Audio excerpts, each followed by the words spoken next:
Hivi unatambua kwamba nyakati zinabadilika na mambo yanabadilika? Kama ulikuwa haulitambui hilo, nataka nikupe mfano mmoja. Hivi unakumbuka kipindi tuko shule, kwa namna fulani wale watu waliokuwa na uwezo zaidi darasani walikuwa na uhitaji mkubwa darasani ukilinganisha na sisi wengine ambao tulikuwa na uwezo wa kawaida. Hiyo ni kwa sababu gani? Kwa sababu wale wenye uwezo mzuri tulikuwa tunawahitaji waweze kutusaidia kwa mahitaji ya pale darasani. Lakini baada ya shule tuko huku mtahani, na huku mtahani bwana, huku mtaani watu wanachukulia vitu tofauti, na walio wengi inaonekana kwamba elimu ya darasani, uelewa wako wa darasani, uwezo wa kupambanua mambo darasani haukupi confidence ya kuongea mbele ya watu, haukupi kibali cha wewe kuongea mbele ya watu, haukufanyi wewe kuonekana ni wa maana mbele ya watu. Badala yake wale watu waliofanikiwa kifedha mtaani, haijalishi walikuwaje darasani, wana heshima kubwa, wana nafasi kubwa ya kusikilizwa, ya kupata nafasi ndani ya jamii, huku mtahani. Yaani naona kwamba ukiwa na uwezo kifedha, ukiwa na uwezo kiuchumi, ni mojawapo ya kitu ambacho kina uwezo wa kutengeneza confidence kwako.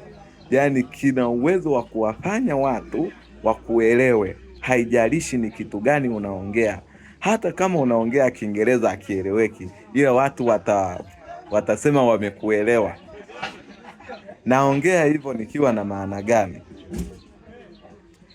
Vijana wengi tumepoteza confidence, tumepoteza ushawishi mbele ya jamii, mbele ya watu, na kinachotufanya tupoteze confidence sisi wengine ni kwa sababu ya uwezo wetu wa kiuchumi.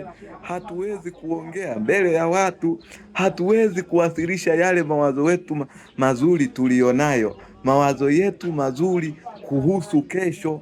Hiyo ni kwa sababu gani? Kwa sababu tumewekwa kando na wale watu wenye uwezo kifedha, wana uwezo wa kucontrol kila kitu. Kwa hiyo nataka kusema kwamba kwa namna yoyote mimi naamini kwamba pesa haina mbadala.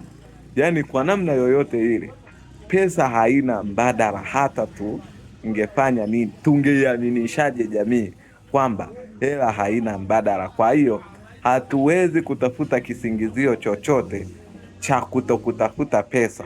Lazima tutafute pesa, tuwe na pesa, tuwe na hela, na hapo jamii ina uwezo wa kutuamini na kuamini yale mawazo yetu ambayo tunataka kuyawasilisha.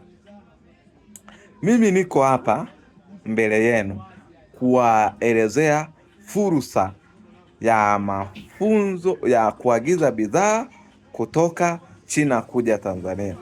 Unajua watu wengi wana ndoto, wana malengo ya kuagiza bidhaa kutoka China kuja Tanzania, lakini kwa bahati mbaya hawajui namna nzuri ya kuagiza bidhaa kutoka China kuja Tanzania.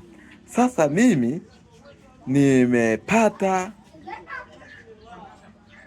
uzoefu wa kuagiza bidhaa kutoka China kupitia kuagiza bidhaa kutoka China.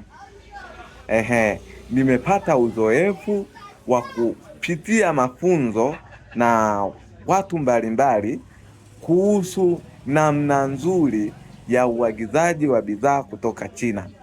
Lakini vile vile mimi mwenyewe nafanya hiyo kazi ya kuagiza bidhaa kutoka China kuja Tanzania.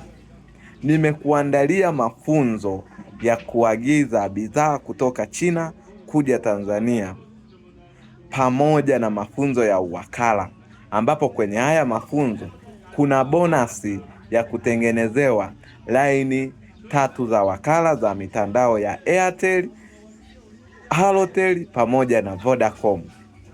Kwa hiyo njoo tujifunze namna ya kupata hela ili turudishe confidence, tujiamini pale tunapokuwa tunaongea mbele ya jamii, mbele ya watu. Karibuni sana.